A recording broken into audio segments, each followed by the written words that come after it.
Salut la compagnie. Alors je suis désolée, je vais avoir une voix hyper graveleuse. C'est parce qu'en fait, je viens de me réveiller. Tout juste, là, j'ai eu le temps de m'habiller et de venir dans ma voiture que je n'ai même pas déplacée, c'est pour te dire. En fait, hier, j'ai voulu te faire une vidéo et ça me plaisait pas. Et j'ai recommencé 2 fois, 3 fois. Et tu sais, ça m'a rappelé des mauvais souvenirs. Alors hier, j'ai lâché l'affaire et j'ai dit « Ok, c'est pas grave. Tu feras une vidéo demain. C'est pas la fin du monde. » Et ce matin, je me suis réveillée avec l'intime conviction que pour réussir ma vidéo, il fallait que je me prenne au dépourvu. Donc là, tu vois, je fais ma vidéo juste devant chez ma mère, dans ma voiture. D'habitude, je vais trouver un coin calme, sympa, tranquille. Non, là, elle peut débarquer à n'importe quel moment. Et je te laisse imaginer à quel point ça peut être une part de stress pour moi. Mais vu que c'est le matin, ça ne me fait pas réagir. C'est l'avantage. Qu'est-ce qu'il y a d'autre de dépourvu? Je me suis fait un thé dans ma tasse I Love Milou.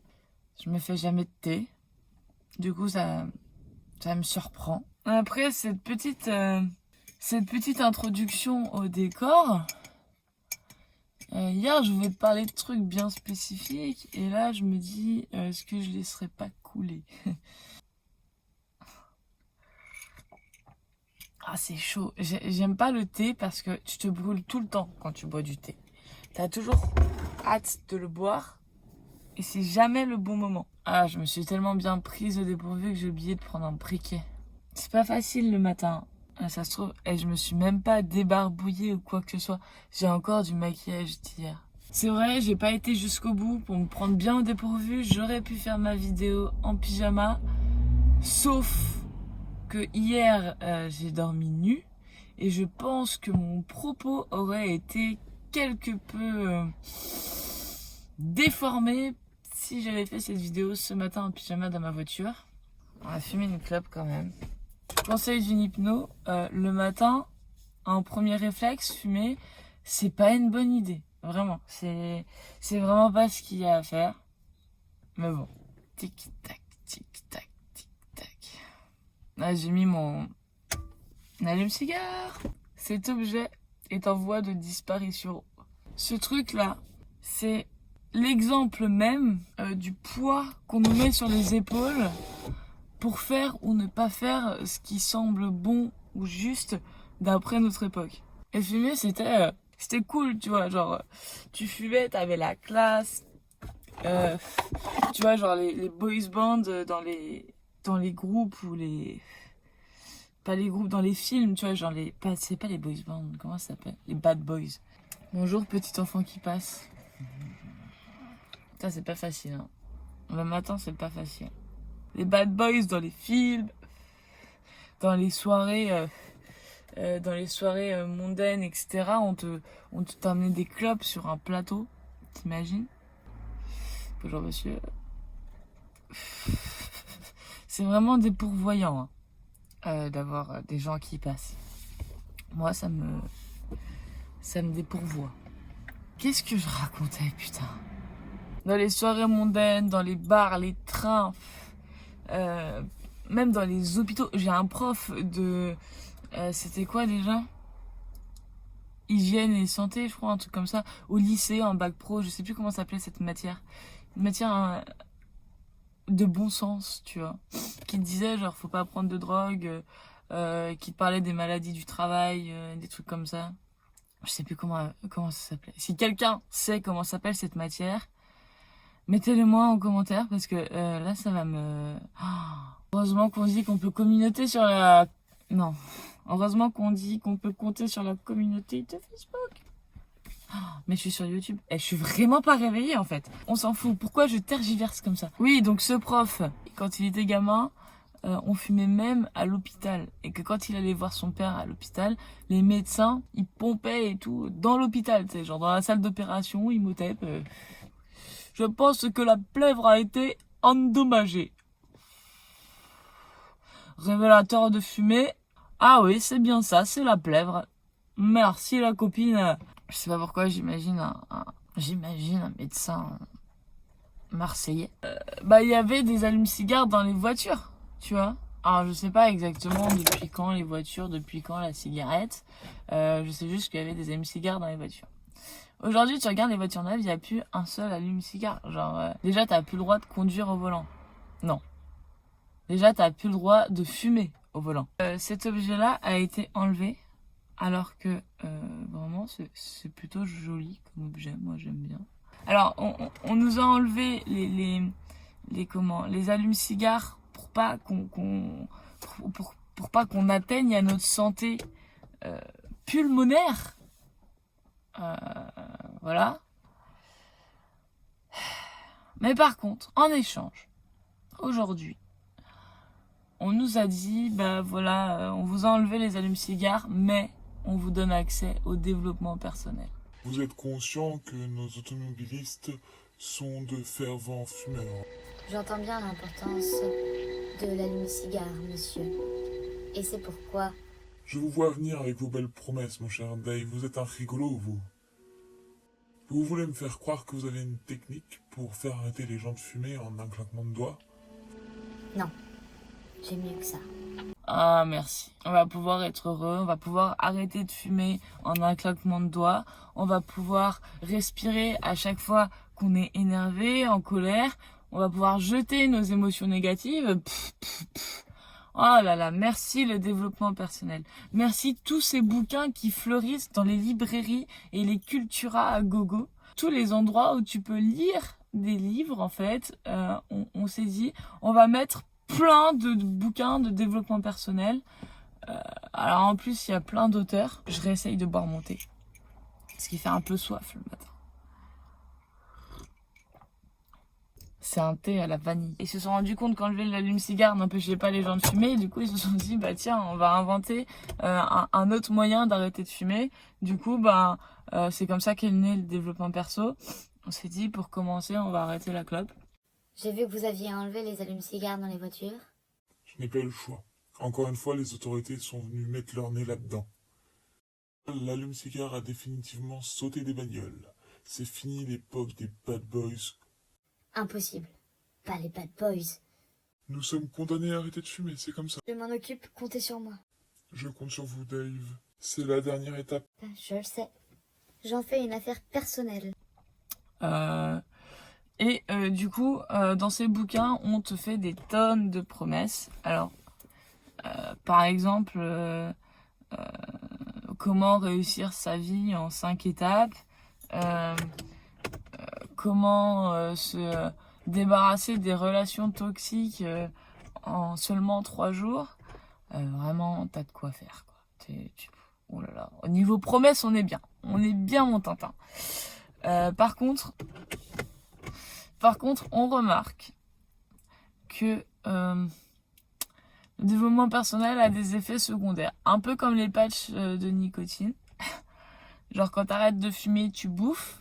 Hein, ça, c'est la légende urbaine de toute manière, quand t'arrêtes de fumer, forcément, tu prends des kilos. Hein, faut compenser. Oui, alors... Putain, j'aimerais bien avoir un briquet qui traîne, quoi. Franchement, c'est une atteinte à ma réputation de fumeuse, quoi. Non, j'ai pas. Oui, non, en vrai, quand t'arrêtes de fumer, tu ne grossis pas forcément. Ce n'est pas systématique. En fait, le problème, c'est que quand t'arrêtes de fumer, quand tu le fais en forcing, c'est-à-dire avec des patchs, avec des chewing-gums à la nicotine, à la volonté, putain, mais qu'est-ce que c'est bon la volonté, t'arrêtes de fumer à la volonté, tu prends 10 kilos derrière. Pourquoi ? Parce que tout simplement, quand tu fumes, c'est lié à un truc qui est pas réglé en toi, c'est une compensation d'un besoin, et au lieu d'aller se demander, tiens, c'est quoi mon besoin, pourquoi j'ai besoin de la cigarette dans ce moment-là, qu'est-ce qui me permettrait de combler ce besoin autrement, non, nous on préfère faire quoi? On préfère se foutre des petits patchs là et nous forcer notre corps à arrêter de fumer. Notre corps qui lui avait trouvé une solution nickel, petite clope, il n'y a plus besoin de se faire chier, ça vient, tu vois. Et non, en fait, non, nous, on préfère forcer notre corps à arrêter. On lui balance de la nicotine en patch et on se dit, ah, j'ai arrêté de fumer du jour au lendemain. Sauf qu'en attendant, t'as tes patchs qui sont là, ça envoie du pâté, tu vois.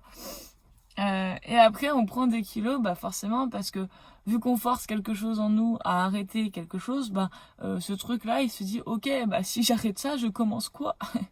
Ah bah je commence à bouffer. C'est quand même les deux solutions les plus simples, les plus à portée de main dans notre société aujourd'hui, dans notre manière de vivre, dans notre hygiène de vie. C'est ça, voilà.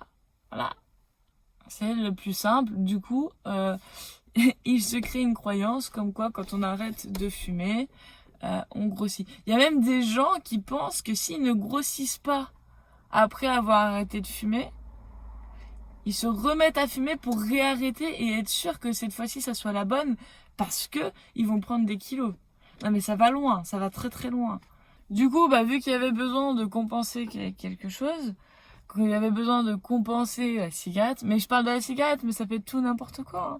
Ça peut être la cigarette, la timidité, ça peut être le manque de confiance en soi, ça peut être le manque d'estime de soi, ça peut être vraiment plein de choses.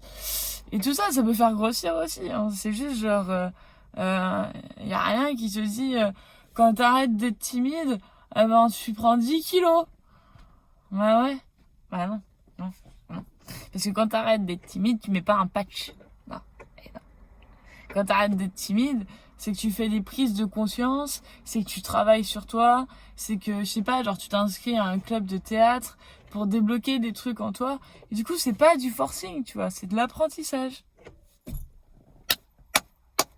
L'apprentissage. Et c'est exactement ce sur quoi mise le développement personnel.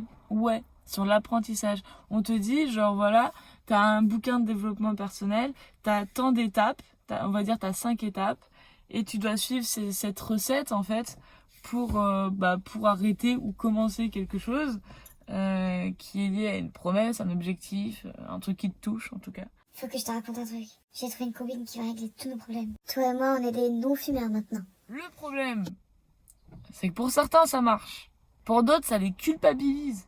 Bah ça a marché pour moi. Il y a juste eu besoin de suivre toutes les étapes. Comme si c'était ma faute, allez, dégage. Il y a énormément de gens qui se sentent coupables parce que de voir tous ces bouquins avec ces recettes miraculeuses fleurir dans les librairies comme ça, on finit par se dire ah bah merde, comment ça se fait que moi j'arrive pas? C'est un peu la chanson d'Angèle, tu vois. Si tu voulais, tu le serais. Tout, il faudrait tout oublier. Le bonheur. Elle a raison. On te dit tu fais ça, paf, vas-y gros. T'as juste à le faire et t'es heureux. Non, mais non, mais non, mais non. Depuis ma dernière vidéo, je me suis rendu compte que je me suis un peu laissé piéger par ce truc-là. Dans le sens où je me suis laissé piéger par l'image du développement personnel, par le marketing du développement personnel, où tu vois ceux qui écrivent les bouquins, qui font des vidéos, les coachs, patati et patata, qui sont grave bien dans leur vie, qui n'ont aucun problème, en tout cas qui les laissent pas voir, qui semblent épanouis au max, ils ont réussi, ils ont je sais pas combien de vues sur YouTube, ils écrivent des bouquins, ils sont grave bien sapés, ils ont un corps de rêve, tout ça, tu vois. Bah, je me suis un peu laissé piéger par ce truc-là et j'ai cru que pour que toi t'aies confiance en moi, il fallait que j'ai cette image parfaite de moi, il fallait que je véhicule ce truc parfait. C'est des conneries. Il y a des fois, j'ai juste envie de péter un câble. Et en quoi ça serait un problème? En quoi ça atteindrait mon image de montrer que moi aussi, j'ai des galères? Je veux dire, je suis humaine, toi aussi. On fait tous avec nos lots avec notre package humain, tu vois. Et du coup, je me suis dit, mais en fait, péter un câble, c'est vachement plus thérapeutique que ça en a l'air. Et oui. Et je me suis demandé pourquoi cet allume-cigare commence réellement à me faire chier. Non, espèce d'ingrat de va. Alors, comment ça a commencé ce Beans? de l'image parfaite. En fait, j'ai fait une première vidéo où c'était pas facile, cette première vidéo. À la base, je voulais parler de l'hypnose de spectacle et de comment on pourrait faire pour y injecter un côté plus théâtral, un côté aussi plus respectueux, où les personnes qui viennent sur scène ne semblent pas être manipulées comme des objets, parce que ça a un peu tendance à desservir l'image des autres styles d'hypnose. On a souvent tendance à faire l'amalgame parce que ce style d'hypnose est vachement médiatisé. Bon, j'étais partie là-dessus, je fais ma première vidéo, et sur ma vidéo, il se trouve que j'ai des cernes. Voilà, je sais pas ce que j'ai du mal dormir, j'en sais rien. Et pourtant, je suis accompagnée par un super copain. Si tu vas aller voir sa page, je te la mets en description. Enfin, sa page, sa chaîne, c'est vachement chouette ce qu'il fait. Qui m'a aidé à filmer ma première vidéo. Et j'avais des cernes de malade. C'est vrai que j'avais des cernes de malade. Et j'étais pas hyper confiante, j'avais du mal à parler devant la caméra. C'est un truc qui a énormément évolué. La preuve, je recommence 5 fois une vidéo. Donc mon pote me met la lumière sur la tronche, les caméras, il m'aide à prendre l'habitude à regarder l'objectif quand je parle. Enfin, tu vois, des trucs comme ça. Et moi, clairement, c'était ma première vidéo, celle que j'allais publier. Il fallait que je parle de mon intention, mais je savais pas trop comment. J'essayais d'être naturelle et en même temps, y a quand même une caméra qui te regarde. Bref, c'est pas facile tous les jours, tu vois.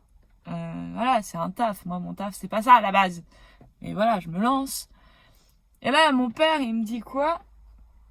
Il m'a foutu une claque ce jour-là. Il me dit, t'as des cernes comme ça, tu parles, t'es inintéressante. Il m'a dit que j'avais l'air d'une perdante, que les gens ne voudraient pas s'identifier à une perdante. Il m'a même dit à un moment donné, d'habitude, je partage à la famille ce que tu fais. Là, j'ai eu honte et je l'ai pas fait. Alors, t'imagines bien la claque que je me suis prise dans la figure. Mon père est quelqu'un qui a énormément de tact, qui sait motiver. Il sait aussi te mettre des grosses mandales dans ta gueule. Et ce jour-là, papa, tu m'as foutu une putain de claque. Mais ce jour-là, en fait, moi j'ai cru que la toile entière allait voir ce que mon père a vu et que j'allais me faire lapider, en fait. Juste que j'allais recevoir des commentaires de rageux en mode t'es conne, franchement, t'intéresses personne, t'as une sale gueule. Enfin, tu vois, je me suis dit, en fait, toute la communauté YouTube va m'envoyer la même claque que mon père. Il faut absolument que mes prochaines vidéos soient plus professionnelles, que j'ai une bonne tête. Mais t'imagines la pression que ça met? Et moi j'ai cru ça. J'y ai cru. Et je me suis dit qu'il avait raison. Parce que quand je regardais les autres vidéos des gens qui proposaient des trucs dans mon style, enfin dans le même thème, quoi. Merde. Mon père avait raison. Sauf que moi je me fais chier quand je fais des vidéos professionnelles, quand j'ai l'air d'avoir aucun problème dans ma vie. Et donc du coup tout ça a volé en éclats. Ce fameux jour où j'ai participé au concours Les Pouces d'Or là, où je pète un câble littéralement, je pète un câble, j'envoie chier l'image parfaite, j'envoie chier, en fait j'envoie tout chier. Je ne me suis jamais sentie plus légitime que maintenant que je décide de faire des vidéos avec mes jolies cernes là, au réveil, avec ma voix toute graveleuse, une clope à la main et un bol de thé que j'ai pas envie de boire. Je me sens vachement plus sincère en fait. Et c'est là où ça commence à te concerner mon pote. Si t'as un mordu de développement perso, tu bouffes de la recette à longueur de semaine, que tu lis des bouquins dans tous les sens et que quand même t'arrives pas à régler tous tes problèmes, sache que c'est normal. Peut-être que t'as plus besoin de péter un bon câble sa mère que de ravaler ta colère, par exemple. Et en fait, dans aucun bouquin de développement perso, j'ai trouvé un truc qui te dit comment réussir à péter un câble. Bah ouais, parce que moi, depuis que j'ai pété mon câble sur YouTube, je reçois des messages de mes potes ou autres, ou de gens que je ne connais pas d'ailleurs. Et bah bisous à tout le monde. En me disant mais j'ai trop envie d'être là quand tu pètes un câble, c'est trop bien, je me suis trop délirée, genre moi aussi j'aimerais bien péter un câble comme ça, je sens que c'est ça qui me ferait du bien, mais c'est bloqué là et ça veut pas sortir et c'est coincé et ça m'empêche de parler, ça m'empêche de ci, ça m'empêche de ça. Bah ouais, parce que où est-ce que t'apprends à faire un bon pétage de câble? Quel con, j'y ai pas pensé un seul instant. Les pétages de câbles que tu connais, c'est ceux quand tu t'énerves contre quelqu'un et qui bousille tes relations sociales. Alors je mets mon pouce plus haut sinon tu le vois pas. Et ou alors c'est les pétages de câbles à l'intérieur où tu bousilles ton intériorité à l'intérieur et tu te fais mal en fait et tu te bouffes à l'intérieur. Et du coup, bah ça a quand même un impact sur tes relations sociales, sur ta vie en général, comme le premier d'ailleurs. Mais où est-ce qu'on apprend à péter des câbles libérateurs? Où? Eh bah ici, mon pote. Ici, on va apprendre... en fait, ici, on va apprendre tout ce que le développement personnel oublie de nous apprendre. Voilà. Les méthodes de respiration en mode... Tu prends ta colère et tu la tèges. Non, on ne jette pas la colère. La colère est une émotion hyper importante. La colère est une super copine et la colère te sert à péter des câbles libérateurs. C'est une des seules énergies émotionnelles qui est aussi puissante. Autant s'en servir pour se faire du bien. Mais on nous a tellement rabâché que la colère c'était pas bien, que ça crée des conflits, que le conflit c'est pas bien sinon on est rejeté par les autres, qu'il faut être poli, qu'il faut dire merci même quand ça te plaît pas. On nous a tellement appris à enfouir à l'intérieur de nous que on sait plus utiliser la colère à sa juste valeur. La colère elle te sert à ça, la colère elle te sert à dire stop, elle te sert à dire je suis ce que j'ai envie d'être. Et nous on fait quoi? On apprend soit à l'enfouir à grands coups de politesse, soit à la tège à grands coups d'expiration. Non, à un moment donné, ça peut pas marcher, ça peut pas marcher. Donc, conclusion. Donc j'ai décidé de faire un tuto colère et le but, en fait, ça va être de péter un câble de la manière la plus libératrice possible, que ça va être un pétage de câble où tu vas t'amuser dedans, où tu vas laisser sortir la colère, mais sans que tu t'en rendes compte, premièrement, genre ça va sortir tout seul. Deuxièmement, ça va ni entacher tes relations sociales, ni provoquer du conflit. Au contraire, parce que tu vas te sentir beaucoup plus sincère avec toi-même, beaucoup plus honnête et surtout, tu vas pas avoir ravalé un espèce de truc qui va te ronger depuis l'intérieur parce que t'as décidé de le renier, parce qu'il te plaît pas, parce que c'est pas cool à vivre la colère, tu vois. C'est comme si tu refusais de marcher sur tes pieds parce que tu les trouves pas beaux. Ça n'a aucun sens. Tu vois, c'est bizarre comme idée. J'aime pas la colère, c'est négatif, donc du coup, je l'utilise pas. Bah non, si ça arrive, c'est qu'il y a bien une raison. Moi, je pense que le meilleur moyen qu'un coup de gueule, qu'un pétage de plomb soit libérateur, c'est qu'il soit créatif. C'est-à-dire, c'est que tu t'éclates dessus. Et pour ça, j'ai quelques petites techniques. C'est des méthodes de théâtre d'improvisation mêlées à des méthodes de développement perso, en tout cas d'hypnose, parce que je pense qu'on peut séparer le développement personnel, marketing et tous les métiers de thérapie, en tout cas d'accompagnement. C'est le moins qu'on puisse dire. Clairement, c'est pas du tout la même chose. Déjà, bon, je ferai une vidéo complète sur le développement personnel parce que je sens que j'ai plein de choses à dire là-dessus. Et que là, je m'étale. Voilà, ça sera des techniques de théâtre d'improvisation mélangées à de l'hypnose pour te permettre de changer d'état. Parce que quand tu es en colère, c'est une autre partie de toi qui s'exprime. C'est une partie de toi qui est comme ça, tu vois, qui est wouh. C'est une espèce de transe en fait. Et en fait, le but de la transe, c'est de pouvoir faire sortir des choses que d'habitude tu bloques. Parce que t'as la barrière de la politesse, parce que t'as la barrière de la bienséance, parce que t'as la barrière de ci, de ça, machin. Donc je vais te faire un tuto pétage de câble. Il sera sur mon site web que je te mets en lien là juste en dessous. Je vais faire une prévente. Ah oui, parce que je vais le vendre ce truc là. Je vends mon travail. Voilà, de manière très très simple, je vends mon travail. Donc ça sera un tuto sur plusieurs... comment dire?